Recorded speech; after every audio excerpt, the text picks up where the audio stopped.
Раскол, эпизод 16. Тень. Многими считается, что сейчас идет Кали-юга, наихудшая из мировых эпох, когда зло и насилие заполнили весь мир. Хотя некоторые из исследователей и философов полагали, что она уже закончилась. Но ни то, ни другое не соответствует действительности. Пришло время поговорить о времени. Давайте начну с маленького наблюдения.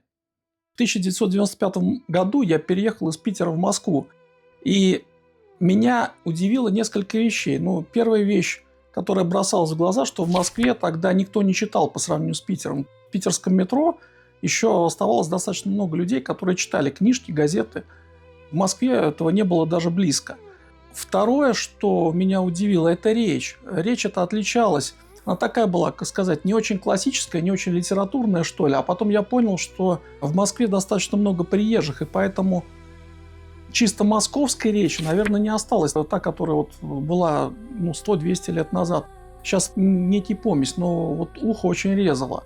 А третье, такое интересное наблюдение. В Москве все куда-то спешили. То есть постоянно была какая-то суета, все куда-то стремились.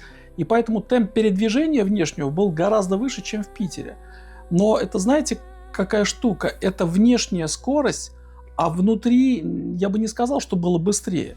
Потому что Питер все-таки более философский, более такой раздумчивый в этом плане, но он не медленнее. Он медленнее, может быть, снаружи, во внешнем проявлении, а внутри вовсе не медленный. И если вы прочитали нашу книгу про Москву, то обратите внимание, мы коротко касались в нескольких главах о том, как шло это преобразование и вследствие чего оно произошло. А теперь, для того, чтобы разобраться с тем, что происходит, давайте немножко освежим матчасть. Мы уже неоднократно рассказывали, что в глубине Земли находится Солар. По сути, это некое внутреннее светило, которое сопрягает разные по частоте пустоты и генерирует некое живое сознание. А это живое сознание, оно уже воспроизводит живые пространства, алгоритмы, формы. И также там задается определенный временной ритм, на котором возможно проявление этих форм. То есть это то, что лежит в основе жизни и проявления жизни. Но сейчас ядро этой системы в центре Земли не работает в полной мере, потому что не воспроизводится энергия нужной частоты. Но связь, тем не менее, осталась. Наполнением этого ядра всегда была духовная энергия частиц, которые являлись проявлением душ на самом высоком, то есть квантовом уровне. Раньше Земля и ближайшие к ней звездные системы образовывали единое пространство, единое поле. А потом на Земле произошли катаклизмы, и связь эта прервалась. Когда же это случилось? Это случилось в XII веке. В XII веке Землю накрыло некой облачной реальностью, как тенью. С подошедшего космического носителя было развернуто информационное поле. Этот корабль потом ушел, удалился, а поле осталось. И в нем находится нечто, что до сих пор задает нам неправильную частоту. То есть, по сути, произошел энергетический захват, создающий петлю. И эта петля захватывает всех носителей света. Петля – это ограниченное пространство времени, суть которого никогда не меняется. Проявившиеся здесь инсекты, рептильные и им подобные паразиты – это и есть ограниченное пространство времени, которое задает все остальное. И благодаря этому живет то, что его послало. Эта система вибрирует на другой частоте, поэтому в ней не может проявиться никогда ничего благозвучного. И поэтому, как следствие, не решив этот вопрос, невозможно изменить всю систему. Раньше, посещая красивый голубой шар Земли, каждый мог получить необходимый ему нужный спектр, свою амриту. Это причем не опыт, это не энергия бессмертия, это потенциал для дальнейшего развития души. Смотрите, какие красивые картинки, когда космонавт из космоса Землю фотографирует. Это же просто чудо. Именно поэтому Землю в данном контексте сейчас нельзя рассматривать как школу. Раньше здесь была возможна моментальная материализация за счет благозвучия спектров души. Происходил выход на абсолютное звучание. Поэтому попасть сюда считалось очень большой привилегией, чтобы в этой плотности проверить свою квалификацию, посмотреть, насколько безупречно ты сможешь создавать. Насколько совершенны были спектры души, настолько и было совершенно твое творение. Но со временем воплощенные стали привязываться к своим творениям, не смогли их отпускать, стало превалировать эго. Тогда в наше пространство и зашел мрак. Белая Русь – это последнее общее творение. После этого началась эпоха уникальных снежинок. Пошло разделение. Твое творение – мое творение, твой дом – мой дом, твоя территория – моя территория и так далее. Не стало общего поля, и его нет и поныне. Кванты света стали заточаться в отдельные сферы. Но эти сферы уже не соединялись между собой, а образовывали только отдельные части. Ушла событийность, где эти части могли соединиться на базе общего творения. Звезды большого космоса служат напоминанием о том, что это те частички, которые не соединены в вашем сознании, но напоминают о едином свете.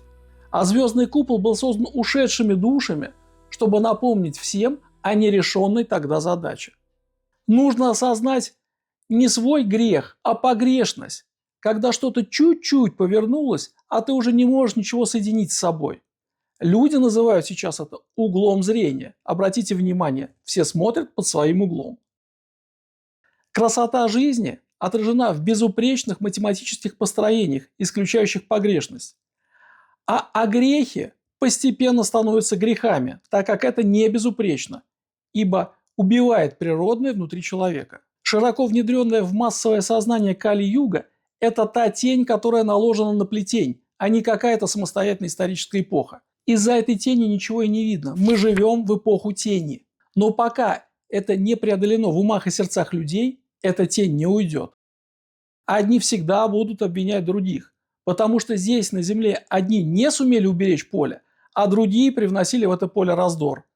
Вот все и разбираются до сих пор, так как не осознали корневую ошибку, связанную со временем.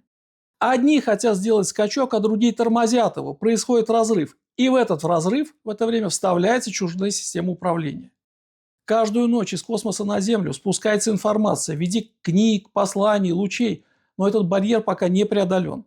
Причина в том, что благодаря акценту на физическом теле и игнорированию тонких планов утрачена связь со всем сущим. А в разрыве сидит страх смерти. Люди сами тормозят время, так как не хотят умирать, пытаются растянуть свою земную жизнь. В основе же лежит страх потери белкового тела. А тень воспроизводит все более и более негативный сценарий ухода. Сейчас, например, продуцируется очень много психических болезней, столько их раньше не было. И именно это запускает бездуховные сценарии, разбивает духовную энергию. Поэтому и завели гаджет как альтернативу жизни. Именно на раскол, на разлом, на внутреннее одиночество и заходит этот страх. Как же преодолеть этот раскол? Первое. Нужно выделить духовную составляющую времени, иначе время останется лишь в горизонтальной проявленности и будет служить только для запуска ограниченных сценариев, поэтому не приведет к единству духа, души и сознания. Второе. Нужно выработать правильное понимание жизни и смерти. Одним из показателей этого станет философское отношение к жизни, мудрость, которую ты можешь передать. Третье. Нужно понять, с кем и с чем ты объединяешься и на базе чего возникает единство, куда оно может привести. Четвертое. Нужно понять свой основной разъединяющий мотив, который ты вносишь в среду. Пятое. Нужно закрыть внутренние бреши, в которых могут поселиться страх и сомнения. Шестое. Нужно понять, что квантовое поле – это то, что осталось живым. На его базе можно объединяться, так как каждый может носить туда свои световые наработки. То есть делиться не друг с другом, а с полем. Седьмое. Нужно понять, что общее, а не частное, лежит в основе световой направленности и духовного труда. Только так может возникнуть единение духа. Восьмое. У каждого процесса в нашей реальности есть теневая сторона. Нужно понять, как она проявляется в твоей жизни, уйти от дуальности и прийти к согласованности. И девятое. Временной скачок неизбежен для тех, кто к нему готов. Это главный вывод из вышесказанного.